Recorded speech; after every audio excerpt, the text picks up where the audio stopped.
Fire Department biweekly press report from March 13th through the 17th. Fairly busy weekend. We had a total of 30 runs. Of course, the majority of those being EMS in nature, but we had 11 EMS calls. We had 2 grass fires. We had 2 vehicle accidents with injury, 1 without injury. We had 8 public service calls, and we issued 6 burn permits over the weekend. The grass fires come in, of course, before the rain settled in on us. One of those happened to be a controlled burn that we actually issued a burn permit for earlier in the day, and it was later on that afternoon. People need to be aware when they get a burn permit that all fires have to be out by 5 o'clock. The only time that you can burn later than that was with special permission from the chief, and you need to come and talk to him prior to the burn permit being issued. If you're burning off acreage and you know it's going to take longer than that, of course forestry has to be involved. Information, you have to call and get the information from forestry also. So there are some exceptions, but we just need to know about it up front. So also, because we got dispatched to one of the grass fires, and then the question arose, was this a controlled burn? Was it one that burn permit was issued on, or something like that? So, but it was one they were just burning a little later than they should have. So, and that's all we got. When you look at these burn permits, and you do need to burn overnight, and you get the chief's permission, does the fire department take any special precautions with that? No, the ultimate responsibility falls on the landowner themselves. Usually when they're burning off acreage, they're required to have equipment over there, fire breaks cut, and they have to have somebody out there watching the whole time. Now, our side of it is we're aware of it, and when people call, especially at nighttime, you know how smoke starts to settle to the ground, we'll start getting calls for possible smoke in the area or things like that, and we're able to actually notify and let people understand what's going on. But the other side of it too, if you are burning and somebody complains about the smoke, you're required to put it out. So it's not just I've got a burn permit, I can burn all I want. No, if the neighbors complain, you've got to put it out. Now that's within the confines of the city limits. Now outside the county and this time of year, you know, they're burning everywhere. So I remember it was a couple of years ago, we spent an hour riding around town looking for a fire, and it wound up being out in the county. It just, as nighttime fell and humidity and everything, smoke come down the creek, and it was around Barber Creek, and it just, that whole area smelled like there was something burning. And we spent an hour looking before we finally figured out anything we could do about it, you know. So people just need to be aware though, but they are ultimately responsible for any fires that they start, of maintaining and keeping them contained. What are the general rules out in the county? Well, out in the county, the state applies on it. Now you still have, the state ADM has issued burning ordinances. You're not allowed to burn treated wood, you're not allowed to burn paint, tar, tires, or anything like that. It's just the size of your piles are a little different. If you burn anything over a quarter of an acre, you're required to call the state forestry and get a state number, a state burn permit through them. And you have to supply your section, township, and range, so they know exactly where that's at. And they like to do that, especially during the summertime and during drought time. There may be statewide bans on burning also, so they'll let the individuals know then. Problem is that you don't have very few people enforcing, so it's kind of like I decide I want to burn something off my property. I live out in the county. I just do it. And who do you call now?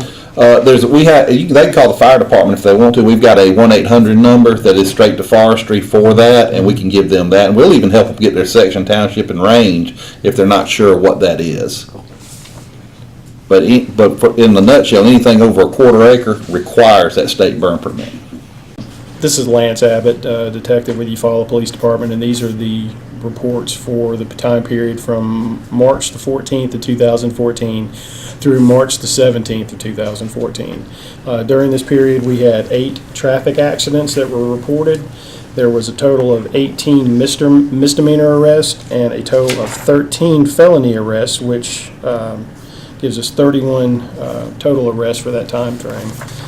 The incident offense reports for this time period, the first one is an information report involving a juvenile, which took place on Lake Drive. The next incident offense report is for harassment. This occurred on Lake Drive in Eufaula. Next incident offense report was for possession of marijuana, second degree, and this occurred on State Docks Road in Eufaula. The next report is for possession of a controlled substance, and this occurred on the 15th of March on State Docks Road. The next report is regarding domestic violence, third degree, and interference with a domestic violence emergency call, and this occurred in the 100 block of State Docks Road in Eufaula. Next report is for theft of property, third degree, which happened on Eufaula Avenue.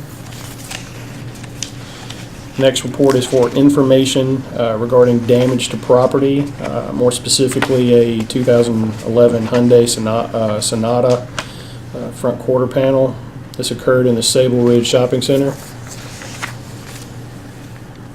Next report is for possession of a controlled substance and possession of marijuana, second degree. This occurred in Eufaula Avenue near Lakewood Drive. Next report is for criminal mischief, third degree. This occurred on Eufaula Avenue. The next report is for possession of marijuana, second degree. This occurred on Eufaula Avenue at Davis Street. The next report is for assault, third degree, and this occurred on State Docks Road. The next incident offense report regarding an abandoned vehicle on the roadway. This happened in the 200 block of Macon Avenue. The next report is regarding menacing and harassing communications, and this occurred on Lake Drive. Next report is involving information regarding damage to property, and this is regarding the some damage to a stop sign near the Eufaula Town Center. The next report is involving domestic violence, third degree, which occurred the 300 block of Pebble Beach Drive. The next report is regarding domestic violence, third degree, and this occurred on Barber Street. The next report is regarding domestic violence, third degree, on Macon Avenue. And the next report is regarding criminal mischief, third degree, on Barber Street in Eufaula. The next report is involving theft of property, third degree, which occurred on Eufaula Avenue. The next report is involving possession of a forged instrument, second degree, and this occurred on Broad Street. The next report is involving assault, second degree, and this occurred on Central Avenue. The next report involving forgery, third degree, and this occurred on South Eufaula Avenue. The next incident offense report involving possession of a controlled substance and possession of drug paraphernalia, and this occurred at U.S. Highway 431 and 1st Street. Now for the arrest reports. The first arrest report is involving a juvenile that was arrested and charged with robbery, first degree.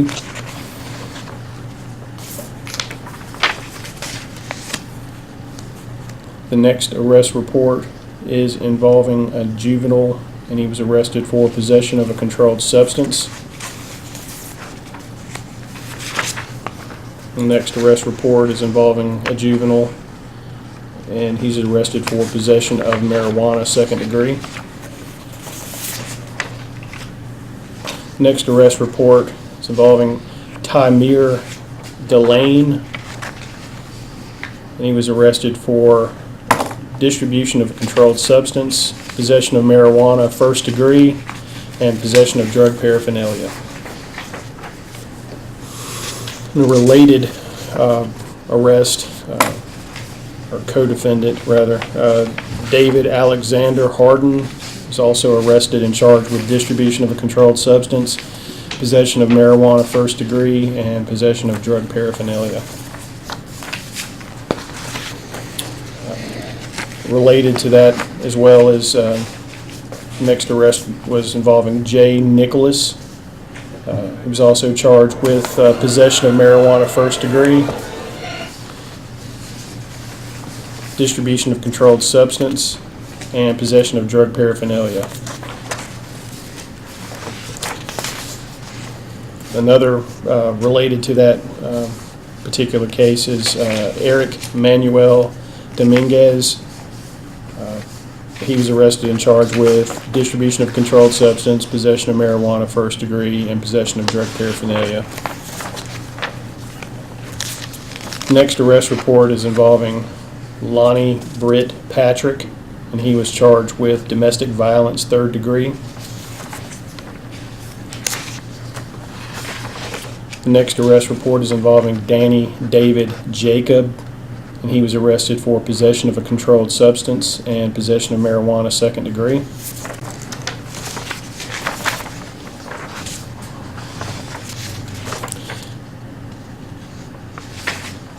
The next arrest report is involving Dennis M. Scullin III, and he was arrested and charged with possession of a controlled substance and possession of drug paraphernalia and possession of marijuana second degree.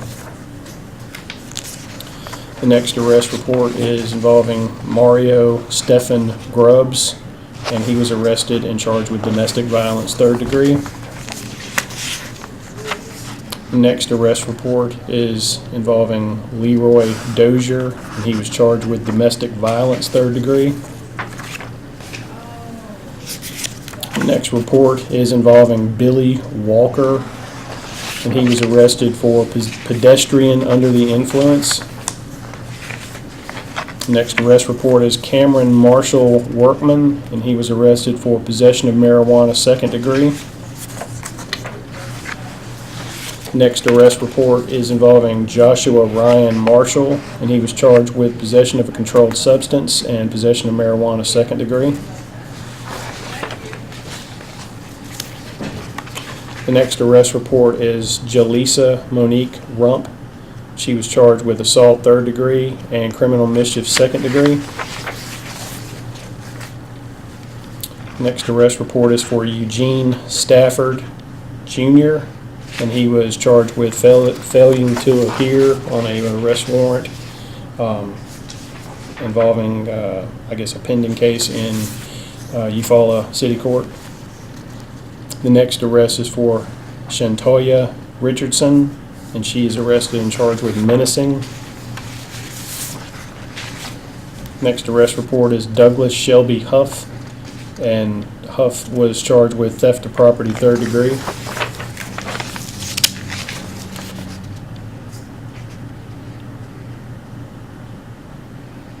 And finally, I may have covered this one before, Lonnie Britt Patrick was arrested for domestic violence third degree. I believe I spoke of that one earlier, so that may be just an extra copy.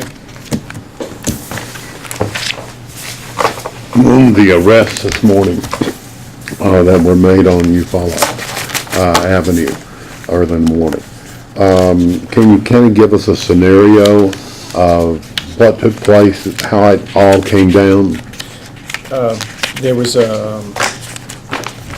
It was all involving a traffic stop for speeding.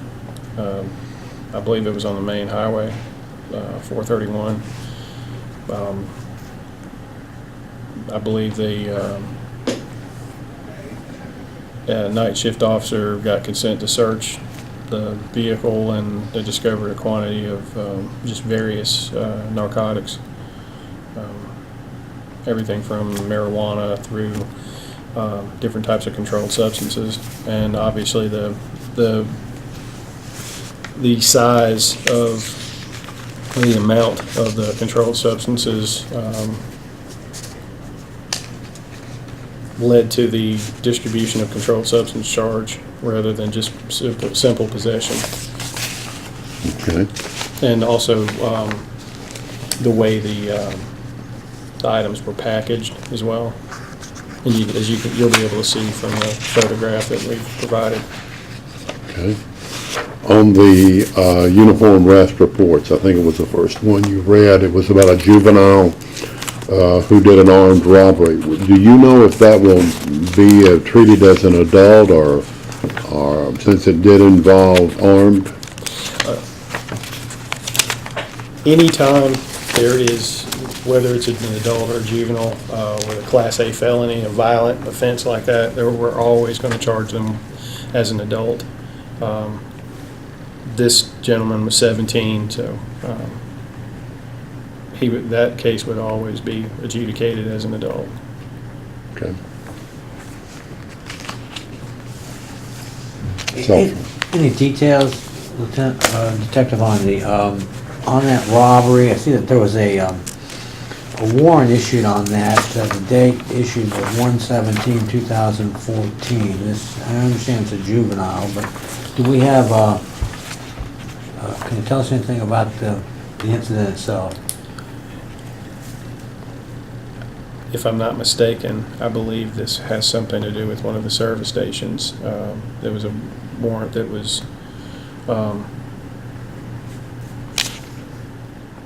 was issued back after the It's a robbery at I the believe- Circle K back at that time of the year? I'm hesitant to say that, but I'm pretty sure that may have something to do with the Circle K robbery that happened back in January. And based on information that was provided to detectives through interviews and witness statements, that warrant was most likely was pending, and contact was made with the juvenile, and he was taken into custody based on the warrant that had already been issued back in January. Okay, thank you. Assault second degree incident here, it's number 142. That sounds more,